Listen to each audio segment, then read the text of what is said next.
'cause I'm TNT. I'm dynamite, man. Oh my goodness, excuse you, Renbob. The sludge of this reactor is giving you some gas, man. Oh, what the heck was that, man? The van's taking a massive hit or something. Seems like we're losing power, man. 10-4, Mayday, man. We're going down. We're losing power, man. Jeez, can a hippie just go to the toilet in peace, man? Jumping Jiminy, there's a massive dragon outside, man. Mayday, the van needs 1.21 gigawatts or we're going down, man. Whoa, everything went black, but we're still flying high, man. And it's just like I thought. The van's been blasted by a lightning bolt from that plant beast. But that might have just given us the 121 gigawatts we needed, man. But it also looks like that dragon's getting ready to spit some flames, man. Let's get out of here before the van gets toasted, man. And here I thought Hermitville was a nice, peaceful town to sell some sandals, man. But this is no place for a peace-loving hippie. Goodbye, Hermitville. Renbob will smell you later, man.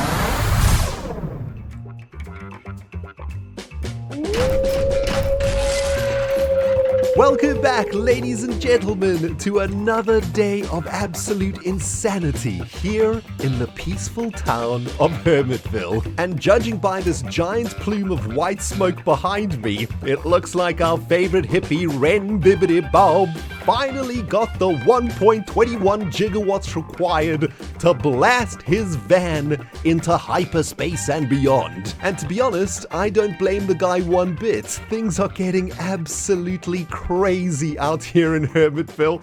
There's a giant dragon on top of Grian's building, a white flag of victory/defeat coming out of Mumbo's little house down there, and a Scar wielding a very deadly looking cannon on top of some sort of a cloud castle. Yo, Renbob, any space on that van, dude? Honestly, guys, I don't think any of the Hermits in their wildest imaginations could have thought that the build battle of Sahara Street would end up looking like this. It has been absolutely crazy out here. And even though Renbob was literally winning the battle for about 30 minutes or so, I'm actually really glad that he got involved because, man, it's been super fun working on this madness out here.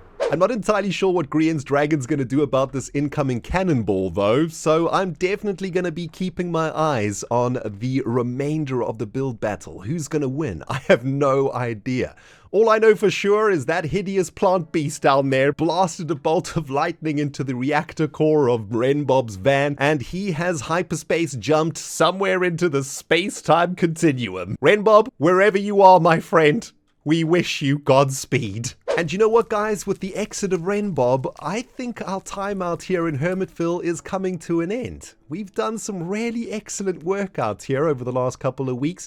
We started off building a massive wall all the way around this 1.14 village. We then built Hermitville Fortress and a wonderful looking portal tower for the Hermits to use that are living out here. And now that Renbob is gone, I think it's probably time for us to pack up and get our butts out of here before something really terrible happens. And so I packed up my bags here in Hermitville, collected all of the resources we've been using out here, and I'm going to be shipping these back to Dragon City very shortly. Guys, I cannot wait to see who wins this build battle, and I'm very curious to see who you guys think is going to win. Poll in the top right-hand corner. Who's going to win the Sahara Street build battle? Now, for those of you guys who've been following the Storage Wars saga here on the HermitCraft server, you'll know that over the last 24 hours or so, things have been cooking up something fierce up in this business, man. It's absolutely crazy. Last episode, we laid down some pretty big bids, but guess what, guys? We have been outbid on all 3 of the lockers that we wanted to purchase. Absolute insanity. This was the Redstone Locker that we wanted to get our paws on. Unfortunately, Azuma's outbid us by 1 diamond over here. This is the item frame with the single block of stone in it, and this has gone absolutely nuts. Scar has bid 2 stacks of diamonds up in here, totally outdoing our bid. And the Vincent Van Gogh locker has also been outbid here by Joe Heels, which is very unfortunate. By the way, my dudes, I do know who Vincent Van Gogh is. I don't know who Vincent van Gogh is, though. Anyway, guys, I don't have much time to mess around because it is literally 11:50 BST on the 14th of the 7th right now in real life, which gives me about 10 minutes to up my bids here at Storage Wars. I'm not going to be able to afford to outbid Scar. 2 stacks of diamonds is, I mean, it's not that much now on the HermitCraft server because all of us have so many diamonds, but I literally don't have this amount of diamonds at the moment, so I'm not going to be able to outbid Scar, but I'm going to be able to take this one from Azuma, I think. I'm going to go up to 1.5 stacks worth of diamonds for the Redstone Locker. And for the Vincent van Gogh Locker, my friends, I am still pretty keen to get my paws onto this one, so I think I'm going to up Joe's bid over here and put in 80 diamonds. And hopefully Joe will not get here in time to outbid me. We are literally just a few minutes away from Storage Wars bidding coming to a close. Mumbo Jumbo has joined the game, and that means we are about to close the bidding at Storage Wars. I'm chilling over here collecting some Pigman bits while I wait, and it is literally 1 minute and 21 seconds before the closing of bids. And there are literally only 4 of us on the server right now. Azuma is AFK, so I think we might have locked up at least one of those lockers. And there we go. Bidding is now closed as confirmed by the Mumbo of the Jumbo, who's just got a couple of official bits and pieces to do before giving us access to any lockers that we've won. And my dudes, the good news is that for the last 5 minutes or so, not a single hermit has logged onto the server, which means we have at least won for ourselves 1 locker, if not 2. I'm hoping we've won them both, but I'll settle for just 1. And if we've won none, then I'm gonna be a really sad Rendog. My dudes, I've got good news and I've got bad news. The good news is we can now access our bits. Smiley face. Thanks, Mumbo. The bad news is, it looks like Joe might have just outbid us at the last second for the Vincent van Gogh Locker. That's not good. Hopefully, though, we've won the Redstone Locker, and I guess we better get some diamonds together, because that's going to be expensive. The moment of truth is upon us, my dudes. Have we won any lockers here at Storage Wars? I hope so. I've brought myself a couple of shulker boxes over here ready to transport all of the sweet, sweet loot. But I guess we have to answer the question. Have we found riches beyond our wildest imaginations? Probably not, but, you know, it's all part of the show, really. Any hoozle dudes, this is super exciting because it looks like we have won the Redstone Locker and we can finally go inside and see what is going on inside of there. I don't think we have won the art locker, though. No, looks like Joe managed to take that one at the last second. Very unfortunate. However, I am super excited about what's going on in here, and it looks like all of the other lockers have been won also. I'm not going to look inside of them, of course. You're going to have to go check the videos of the other hermits, but this is our locker, guys. Let's place down our transport shulker boxes in preparation of gaining all of the sweet loots from this locker. Although the more that I look at it, the more I feel we may have been bamboozled. A little bit of an inside secret, guys. One of the reasons I bought this locker was because of this torch over here. You see, I have a suspicion this torch is powering some redstone in this locker because it's mumbo jumbo, and if we break the torch, something might happen. Oh, that's mildly disappointing. We're going to work through some of the junk in the locker here before we get to the good stuff, my friends, and that is that shulker box and potentially those dispensers back there. We're going to throw all the junk outside. Yeah, nice dusty old piston over here. Not much we can do with that. A couple of blocks of redstone could come in handy, but to be honest, not really what I'm looking for. They smell kind of moldy, like maybe they've been inside of Mumbo's garage for the last year or so. Really not the kind of redstone that I want to be messing with. Let's just chuck all of that out here. Any other shenanigans going on here? I haven't seen a single redstone trigger yet, which is kind of worrying. A couple more dusty pistons here and there. This piston didn't actually do anything, unfortunately, but you know, could always use a couple of fresh pistons over at the Dragon City base. Nothing behind there, unfortunately. That is rather upsetting, although this hopper over here might hold something juicy because it's going into an observer block, which of course is not going to be emptying out the hopper. Come on, hopper, have you got something in you? You got nothing in you. Okay, well, some moldy old freaking hoppers, they ain't gonna do us much good. anything in the dispensers? Let's start with the top one. Nothing in that dropper. How about this one? Nothing in this dropper either. So, yeah, a couple of rusty droppers, a non-functioning observer block. All we have left to look at, it seems, is the shulker box. Oh my goodness, guys. A stack and a half of diamonds. Hey, listen, sometimes you got to take the risk, all right, my friends?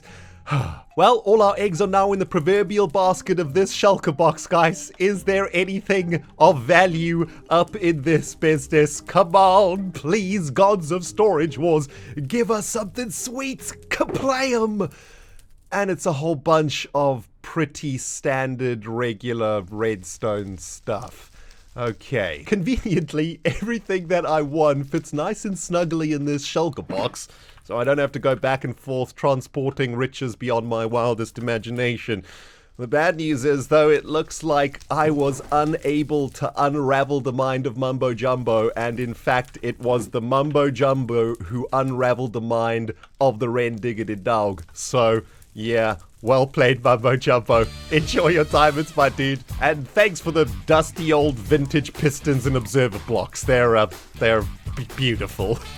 Well, that was quite the hit to the diamond bank, my dudes, although the good news is we still have a bunch of diamonds left over in the bling blang box, so I'm not too upset about it. To be honest, I had loads of fun bidding over at Storage Wars, and I do wish my fellow hermits the best of luck in what they get in their lockers. Anyway, guys, for the next part of today's episode, we are back working on the HRN, baby. Last episode, we had a look at the brand new HRN station that Azuma Void built in the modern district. And for the next part of today's episode, I thought we could do a little bit of work over here on the futuristic district line. And on stream a couple of days ago, I actually did a bunch of progress on this part of the line that's going to go all the way up to the east station, which is this magnificent rocket platform that Good Times with Scar built.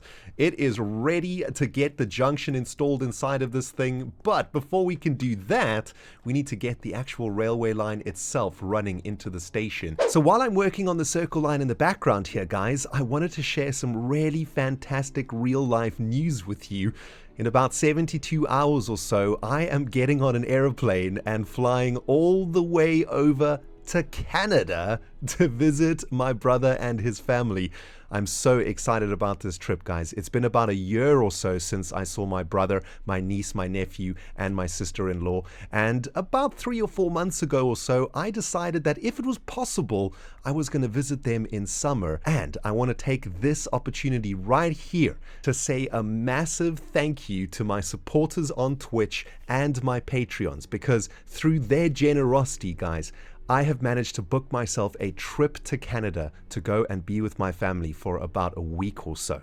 For those of you guys who are maybe new on this channel and maybe you don't know too much about me, I'm actually originally from South Africa, but I live in England, and I've lived here for about 10 years or so now. And over the last 10 years or so, I haven't really seen that much of my family because, man, they are really far away and it is super expensive to travel those sort of distances consistently. So I try and see my family once a year or so if I can, and I'm very lucky and very, very happy to be able to go and see my family this summer. And it wouldn't have been possible without the help from my supporters and my Patreon. So guys, thank you so very much, all of you who have supported me this year. You've made this family trip possible for me, and some words in a Minecraft video on YouTube are definitely not enough to convey how grateful and how privileged I am to have such amazing supporters out there. Thank you all very much for making this family trip possible for me, and I'm going to savor and enjoy every single second I can with my family in Canada, and I just cannot wait to get there. Oh, and also a massive thank you because I'm going to get my supply of some maple syrup, baby, because I love that tree juice. You know what I'm saying? A couple of hours later, my friends, and the eastern branch of the Circle Line is now fully complete. And for those of you following the HRN project, you will know that is really exciting news. And you'll also know that it is tradition around here to give any new line a good old-fashioned test. So strap yourselves in, boys and girls. Keep your paws and your feet inside of the vehicle at all times as we travel from the modern district to the futuristic district station. Our journey begins in the quaint little town of the Modern District, offering views across Hermit Island and a brief glimpse at the shopping area, before the line picks up speed and we find ourselves racing through the forests just outside of the futuristic district as we zoom past the industrial powerhouse that is Sahara. A rapid and steep ascent towards the clouds is next up on our journey as we tighten our seatbelts and fly past massive rockets waiting to blast off from their platforms, as this final leg of the Eastern Circle line offers amazing views across Grian's base back toward Hermit Island,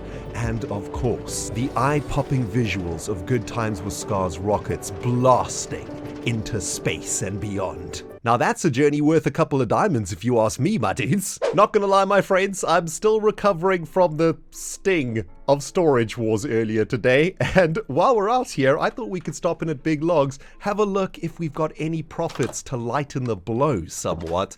Hopefully we've sold some logs, and look at that, 10 oak wood sold, beautiful. Birch has also had some sales, no acacia, no jungle, a little bit of dark oak, and any spruce. Come on, baby.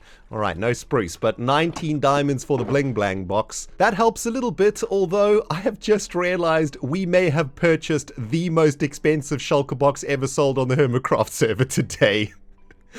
Derp. A quick update from the creeper farm project we started last episode, guys. A stack and 40 gunpowder has arrived at the end of the canal, although I've got some pretty bad news about this particular creeper farm. In Minecraft 1.14.3, there's a rather nasty lighting bug that actually breaks dark rooms completely. It's rather annoying. If you take a look inside of our creeper spawning chamber, it is completely light in here, despite the fact there are no light sources. It's a bug in 1.14.3, guys. Hopefully it will be patched next time we update on the HermitCraft server.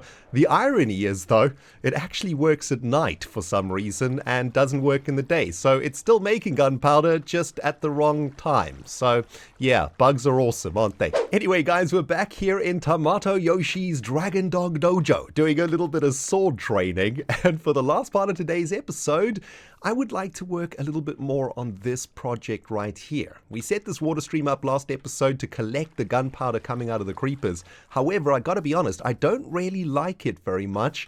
I think it looks kind of weird, the fact that it is this sort of sloping gradient of a water stream. I'd much prefer the water stream to be completely flat and for us to have bridges over it. That was kind of my original vision for this water stream.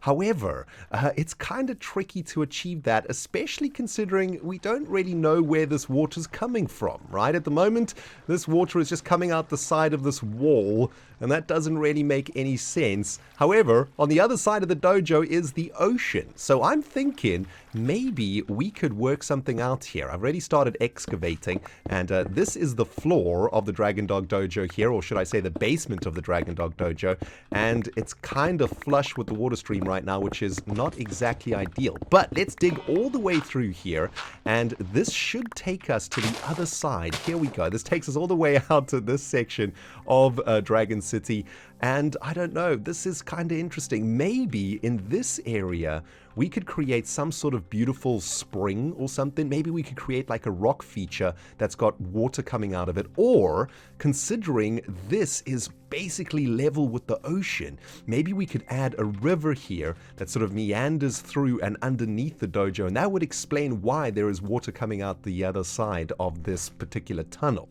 There's potential here, but I've got some excavating to do, so I'll see you in a second. Oh baby, that looks so much better now than the previous design for this water stream, my friends, and you know that you're onto something good when it looks decent without any detail. Nothing too fancy going on here just yet, guys, but I think that flattening this water stream has definitely improved the look of this area, and it's very simple at the moment, just stone bricks all the way underneath the dojo. We've got some packed ice underneath some slabs over here. I'm going to do something about this, maybe make it look a little bit better, but I just wanted to get the canal in just to see if it is going to look good or not, and I gotta say, it's looking pretty sweet. Can we actually fly through here? Yes, we can. Nice.